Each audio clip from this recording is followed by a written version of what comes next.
Go live. Nice work. We're live.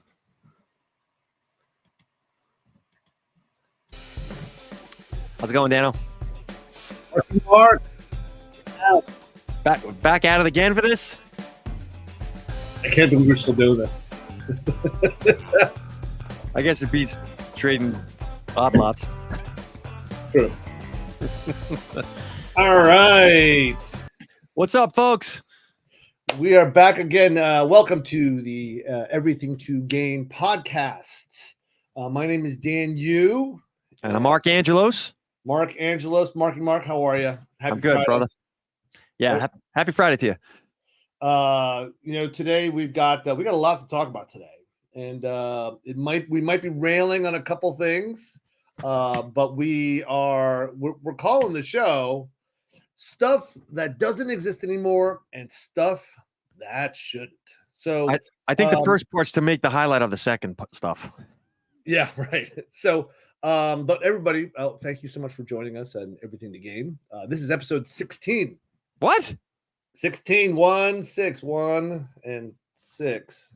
God, it simultaneously feels like episode 2 and episode 1000 with you.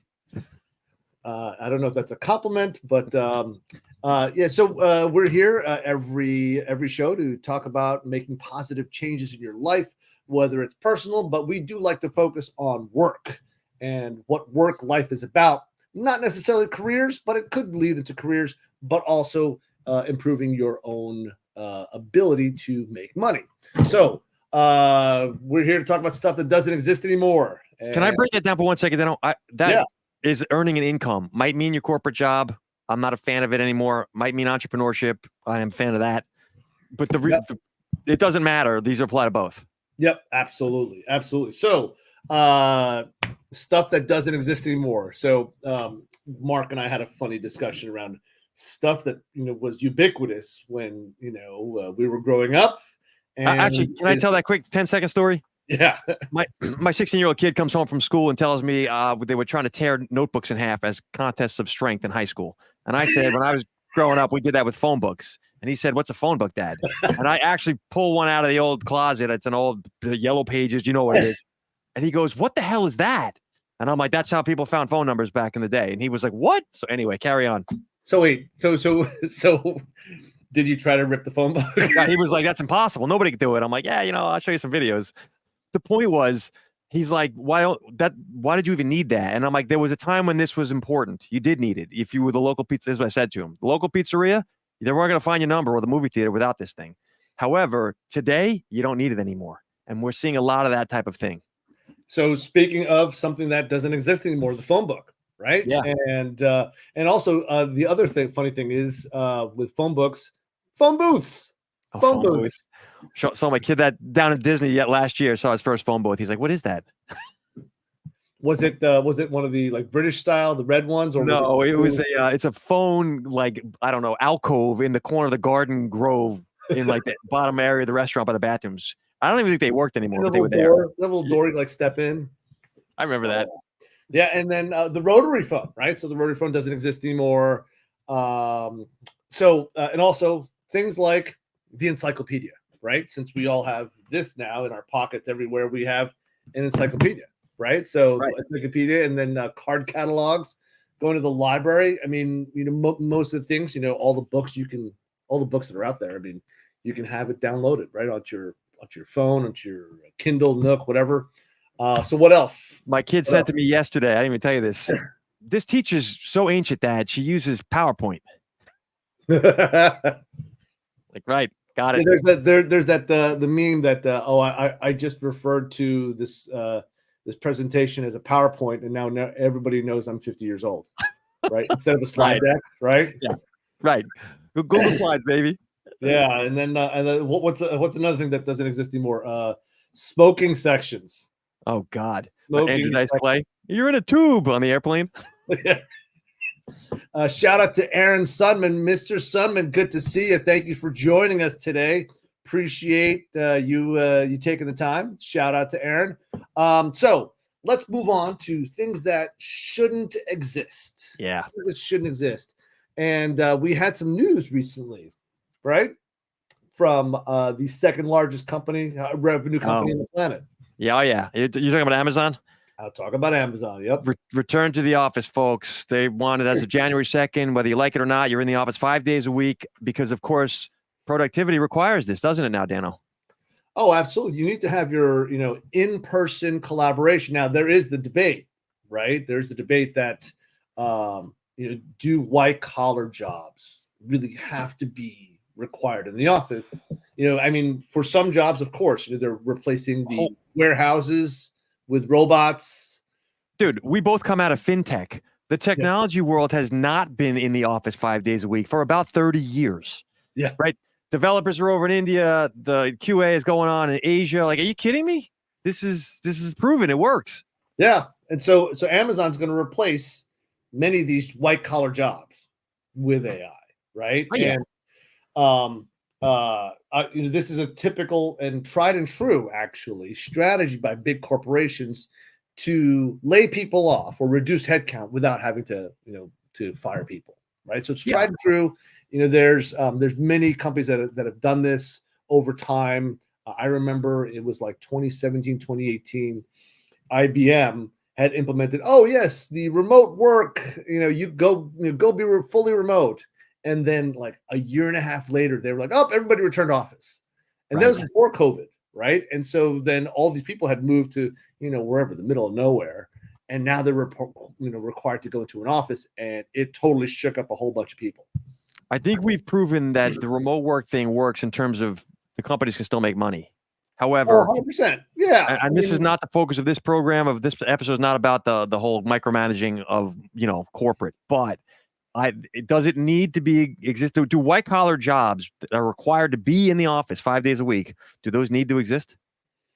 Well, there's also now using location tracking, right? Oh, so PwC, right, and some other companies, they've been in the news using location tracking on the laptops to enforce return to office, right? And then there's the other thing where I saw a couple of weeks ago where people would be forced to clock in, and it's called there's a term for it. It's like coffee checking in or something. So you would come in, swipe your card to get into the building, go have your coffee, and then do the walk around. Dude, so when my last job on Wall Street at the stock exchange, you can look it up. They had required sales meetings every morning because during COVID lockdown from home, they wanted to make sure we checked in every day. The first thing we did, my family, we drove down to Florida. That's another story. Right. So I'm pulling over on the side of like a Fairfield Inn on Route 95 in their back with I kid you not, cardboard behind me to make it look like it was like the joke on the internet right now. And they're like, where are you? I'm like, I'm in my backyard. Because guess what? I'm just as ineffective as a sales guy as I am, in Florida as I am in New Jersey. So guess what? The point is, and actually your old employer, large investment bank out of New York City, they got in trouble for tracking. They had devices on the desks that when you sat at your desk, it would record. And when you it wouldn't record. And when you stepped off to go to the bathroom or whatever, it would start recording. So they had the data around how many hours you'd put in the chair. Yeah, in the chair. Right. Could be at a client though, right? Like you don't know, and the algo doesn't know either, right? So, why did they do it, right? It's all about control. 100%. It's all about control, and the only option really is to go find a company that doesn't do that type of thing, because it's all about control and trust. That's not the only option. You can make yourself unfireable. You can make yourself unfireable. That's right. Right. And we actually see that with the Starbucks new CEO who's taking the company plane. He's commuting 1,400 miles to get to the office. That's fantastic. I mean, let's be honest though. I would do the same if I were him. If I could take my company plane from California up to Oregon or whatever, Seattle. Yeah. So now I will say that, with 85% of all jobs, right, in America that are with a small to medium-sized business, right, it may be critical for people to be in the premises, right? So it could be retail, manufacturing, packaging. Now, how much of that will go away? Still TBD.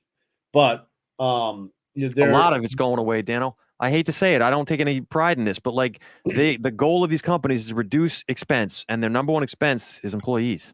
His head count, right? So to that end, I know of this really talented marketing person, right, who loves their remote job, but the office that was closest to their house was completely closed, right? And so, and this is a person that's beloved by colleagues. They're beloved. They live a couple miles from the beach, right? And they've been going to this office for years, right? And of course, they're not moving. They live 2 miles from the beach, and so now they have to be going to find another job, right? None of the colleagues want this person to leave. Nobody wants them to leave. Even upper management is like, we wish we could keep you, but policy. So anyway, now the people who are left in that job, they're left holding the bag. They got to go find a replacement that's closer to corporate headquarters, which of course, it's tough, to find somebody, really fast to go replace that person. So I always viewed it as two sets of rules. There's the rules and company policies that they have for the employees. But then there's also a set of rules the employees have for that employer. And I'm sorry, but if you're going to be an employer and you're going to dance, you're going to jump the hoops, because if that's not the fit, I can't stay there long term anyway.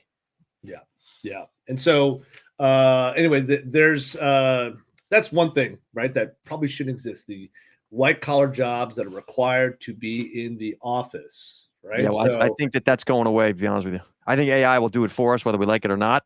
I think that you're going to have people making decisions on their own to be autonomous, or they don't have a choice. But either way, those jobs are going away. So what about the single threaded career? What do we think about that? I don't think that's existed for 10 years now. There's no such thing as a career. First of all, the word career is over. We've heard the term mashup, right? You basically can have a hodgepodge of employers if you want. I've done that. Yeah, I mean, that was the way to do it now. We actually do it now. Right. But I mean, like, you were a full-on in-service employee of a different company every few years. And sadly, that became the way to make the most amount of money quickest. That's not, but the social compact between employers and employees has been broken for. My dad worked for 30 years, same company. My kid will never do that, nor will yours. Never. Right. But we are hearing now of, people that you would think that would have a single threaded career, like nurses and, medical people, educators, right? They're making pivots, right? They're creating their own side hustles, and they're figuring out new ways to make money, right? Because ultimately they need to be mentally stimulated. They need to make more money. There's all of these things that AI is actually pushing these people to do this. Yeah. Right? So the thing with AI, can I share my quote here? Yeah, please. This is a conversation Dan and I had before the show, and I said this quote, and I kind of like it. Your ability to earn an income from a corporate job is going away. And the longer you wait, the less optionality you will have, because AI is accelerating, and these companies will use it to do one thing and one thing only: reduce the cost of their highest expense. Their job is to get rid of expense. Which is people. That's people. People, right. So this is where I would say, at this point, you and I don't always agree, Dan. I might say you got to go to business for yourself. You might say you can find yourself your side gig, whatever you want to do. It doesn't matter, but change has to happen. Change is happening no matter what, right? This path isn't working for folks. So we have to go take one step back, right? And the problem, right, that that we've grown up in is the corporate world supporting the educational system as is. And vice versa. Right. And so one thing that really has to change, it shouldn't exist anymore, is education keeping the status quo. Now, it was the only path to success. And we've seen, right, especially growth of trades and all that stuff, as exploding, right? So I'd love to hear your thoughts on this.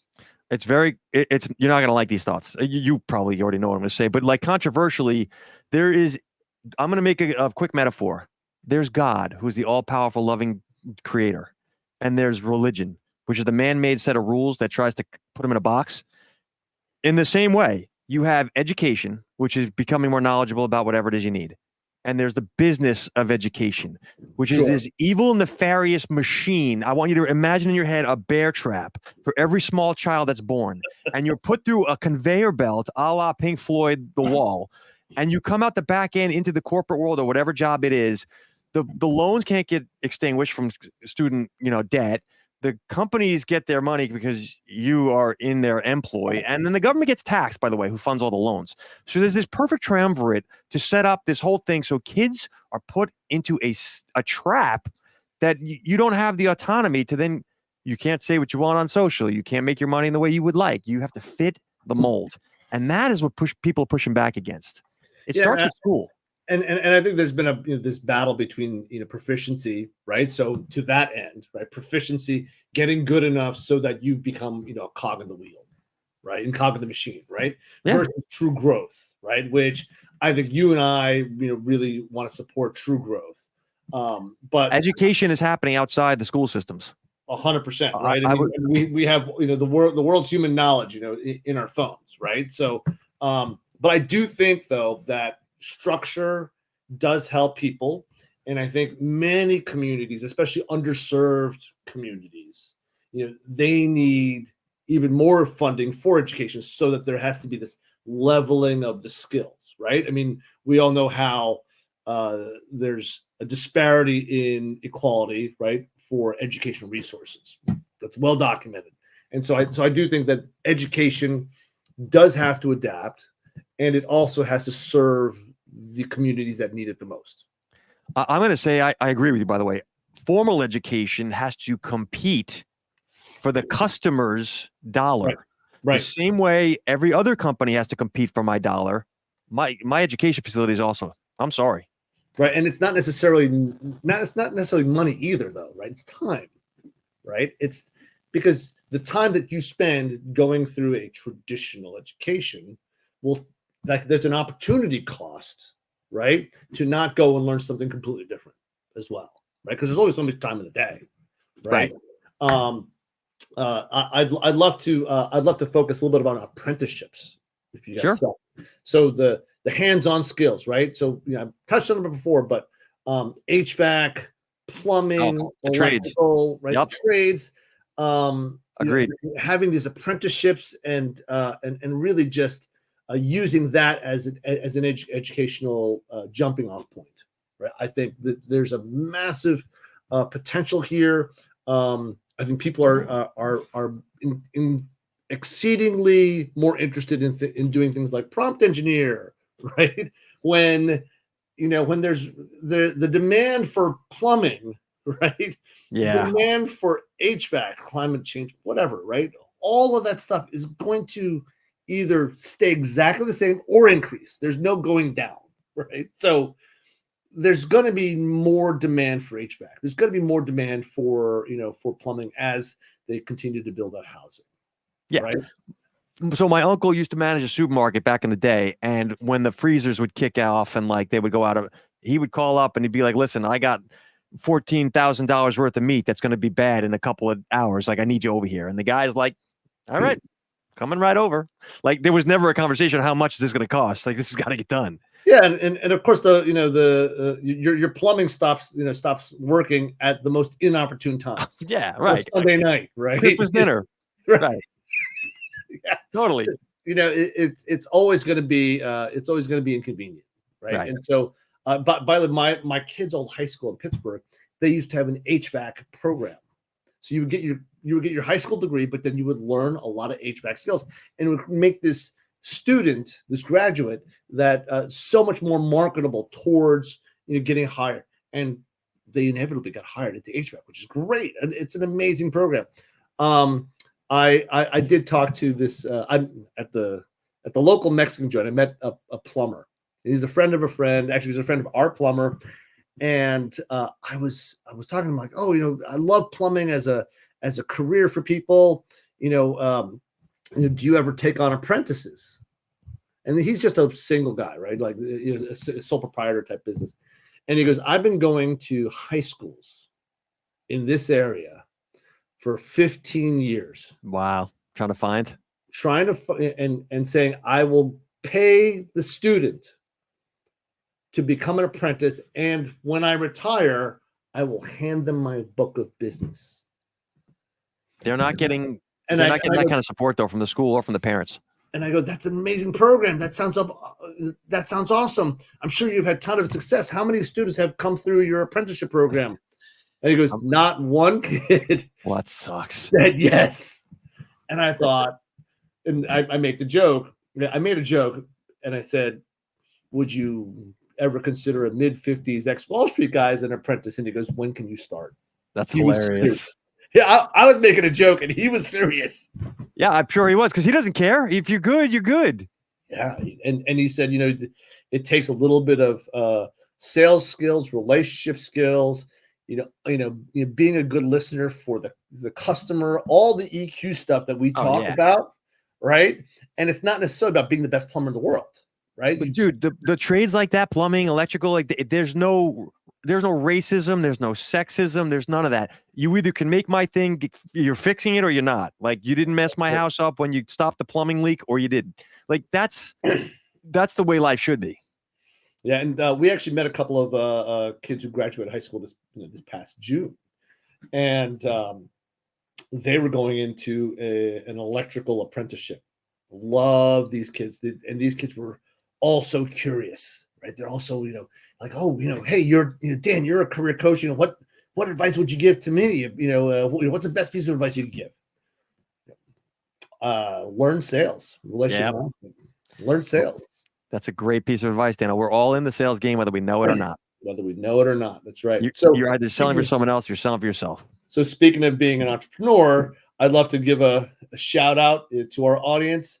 Has anybody had a lemonade stand? The OG, hustle, right? We've all done lemonade stands. The lemonade stands. I love a lemonade stand, right? It's like kids in the neighborhood, they'll have the lemonade stand. I always come by like, hey, how much is a cup? They go, quarter. I'm like, oh, $5, right? Why not? They're like, oh, like $5. Oh, you cheap God. ass. I did $20 this past summer. Well, it depends on how old the kid is. But truthfully, you've created a memory for this kid in the business sense that he's never going to forget. That's great. Yeah, $5. Like, he's like, I said it was, we have a comment here from the audience. Aaron McKelkey. Oh, here you go. Here's the question. Will autonomous AI agents fill the role of apprentices and interns in the future? Not with the physical manipulation, Aaron. In my opinion, yes, for any kind of data-oriented thing. But when you're talking about the bend in the pipe into your sink, or the fact that we're not really sure what the problem is with the electrical, you might need to pull like wires out. No. I mean, eventually, Elon's building his little Optimus robots. Yeah, we get there, but that's a generation away. So, by the way, I just want to point out that 100% of our comments come from men named Aaron. I love it, Aaron. Aaron Steinman and Aaron McKelkey. What's up, Mr. McKelkey? It's thank you so much to the Aarons of the world for joining our show today. To Aaron's Summer's point, thanks for the comment, is you want to encourage kids to start thinking beyond just, hey, you're going to be funneled down this channel whether you like it or not. That's why I do that. 100%. So, which actually brings us to our next topic, right? So, restricting students from using AI or ChatGPT. Oh God. I mean, there was this initial knee-jerk reaction a year or two ago when the educational system was reeling and saying, "Oh, we're going to have these bots to try to find students that are using ChatGPT." Good luck. I mean, ultimately, these are the skills that that students will need in the future. So wait, are they using bots to find the kids that are using calculators? Are they using bots to find the kids that aren't using the quill and the ink? Like, are they using bots for the kids that are using the typewriter? The quill? Seriously, what do you think is going to happen? This thing's going to go away? That you won't be living in a world of AI? That we're going to just suddenly be able to like outlaw it? It is crazy. It reminds me of when rock and roll tried to ban Elvis because he shakes his hips. Like, I get that you don't like that the students are using it, but if they don't know how to critically think, you don't know how to Google. If you don't know how to use these AI tools, you just lose to the kid that does. That's right. Right. And by the way, that kid doesn't have to necessarily be in the same school. That kid actually is going to be in the backwoods of some second or third world country that just happens to have an internet connection, and they're going to be more competitive than you in a heartbeat. Bingo. So the kids today, they have to use ChatGPT. They have to use whatever, Perplexity, any of these tools to be competitive on the global marketplace. And that's the one thing that I am just AI will be built into everything. Aaron's right. So to hold on a second, I think that the point is that if you go to the end product deliverable of whatever company's thing is, the customer doesn't care how you made it. They don't care if there's AI in there or not. They don't care that it took me 12 guys to build the thing versus you have 2. They don't care if it's good. They don't care. And schools are still stuck. And they're not. I can rail all I want, Dan, so can you. But the reality is it's on us to teach the kids this. My kid, I'm working hard so he understands how to use these tools. Yeah, and he should. And by the way, I want to give a shout out to Mr. Aaron McKelkey, my friend, the teacher. He's a high school history teacher in Wyoming. He is actually encouraging his students to love you, Aaron. papers using ChatGPT, AI, whatever, Perplexity. Massive shout out to Mr. McKelkey. He is doing it, and he's doing it on the front lines with kids and teaching them how to do it. So massive shout out to you. Hats off to you, Aaron. I think that you're absolutely ahead of the curve, but also I'm guessing that you're getting the stink eye from a lot of the other people that you work with, right? The colleagues are giving you the side eye of like, what's he doing? I don't, but I did the same thing in Wall Street when I was writing content. The reality is you don't have to like the future. Like you don't have to like it, but this is what it is. It's whatever people's opinions are. Right. Yeah. And by the way, other people's opinion is none of your business. So, and knowing Aaron McKelkey a bit, he don't give a shit. So good. I mean, good. He don't care. He don't. And that's care. the key to life. That's what you got to teach these kids. I love it. Right. So, which goes right into our last bit here. Things that shouldn't exist. A fear of change. Right. I mean, isn't that what stops everybody? Right? The biggest argument in the world is when I don't know how to do. You have no excuse ever for saying I don't know. Ever in anything, in any area of business or otherwise, in an AI Google world, it's all there now. We've gotten to the point where, in the ancient medieval times where only the learned had the information and the education. If you weren't part of the Catholic Church, you couldn't read and write, like all those. That's over. So the whole thing now is you're just afraid. So what are you doing about it? There's actually a site. It's like things I should have Googled or. And you actually type in your search into there, and then you cut and paste it, right? Cut and paste the link, and it comes back with a very slow crawl of typing in the search bar that you can text to the person that asked, hey,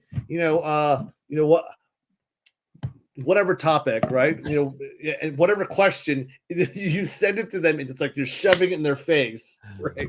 And saying, you could have done this yourself. Aaron's got a killer comment. Aaron, I love this. You know who hated the crossbow? The guy who kept using the bow and arrow. It's so true. The LinkedIn user who says here that the Luddites that want to hold back the kids are the problem in school. In modern world, I'm going to make a quick metaphor. The buyer's journey has changed, right? Because of the internet and social media specifically, the buyer knows as much as the seller about the product. That's not news. But the companies are still selling the old way. Hey, come talk to my, schedule a call. We'll educate you on the thing. My point is the school system's doing that too. It's the same, like the buyer's different. Your students are not the same students as a generation ago. Yeah, the buyer is way more savvy, right? They're way more savvy, and they're much more impatient. They're 100%. Much more impatient, right? Because they want it now. They want it yesterday. Yeah. Right? And with ChatGPT, it can be served up, especially if you're going to create your own LLMs that actually know what you want. There's actually all of these now. It's coming out, right? These retailer bots, right? That know that, oh, you know what? We're going to curate this outfit for you, right? Oh. And now they actually serve it up and they mail it to you. My wife does this. And so we get a box every 3 or 4 weeks of curated clothes, but that's actually going to happen without the physical box anymore, guaranteed, because it's just going to show up. And you know where I was reminded of this? So the movie Clueless, right, from like 30 years ago. What's her name? Alicia Silverstone? Alicia Silverstone, right? Ah. Okay, so that movie, in the beginning, she's trying to figure out what she's going to wear to school that day, and she actually has this like, little computer where she's like, she's like choosing the outfits and like matching the tops and the bottoms, and Dude. it's like swipe right, swipe left, and I'm like, oh my god! I was watching it last night, and I go, oh my god, that's AI right there, right? 100%. This So is Tony Stark building 30 Jarvis. years ago, Pop Culture Friday, right? I should write about that for my You know where post. the business world is headed, and this is another show. We'll do some other time. But the sales bot that pitches my stuff is going to engage with your buyer bot that gets rid of the crappy sales stuff. And there's never people in the middle of the mix, at least at the beginning. That's right. So my whole point is, it doesn't matter. It's that change is happening. Things are different now. Education, faster business, than you can imagine. right? No school's going to keep up with that. So the onus is on the person to be like, okay, what do I do to make myself relevant, able to make money and succeed in this world? And the answer is education, but not the way it's been done. Not the way it's been done. Correct. And so, there's different ways that you can educate yourself, right? So there's different things that you can learn. Mark, you were actually telling me before the show some of the things you're looking to build out there. So a lot of the stuff I do, I train solopreneurs and entrepreneurs who are trying to get into business, set the thing up. I'm doing a workshop next week. If anyone cares, it's free. You're going to yell at me for this one, but basically it's about how to sell in the digital era, right? Because selling now, we just said the buyer's journey is different. And I think that people who want to try to figure out how to make money have to learn steps. So when you and I came out of corporate, Dan, at least for me, I'll speak for myself. I wish I'd been told, like, I'd been selling for 30 years. I know how to sell. I honestly think I'm one of the best out there. But then there's all this other crap I didn't know about.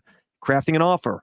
How do you price it? What's a content strategy? How do you do a discovery call into a closing via the digital channels? Like, no one ever pulls you aside and explains the funnel. My point is, I'm trying to help people do that. So if that's of interest to you guys, email me. My email's at the bottom of the screen here, and I'll tell you the link. It's free. So where I mean, where will you have it? Would we have it over Zoom? Like, how's that going to work? Yeah, so it's going to be Google Meet, but yeah, Zoom call basically, and I will do a 60-minute presentation, walk you through.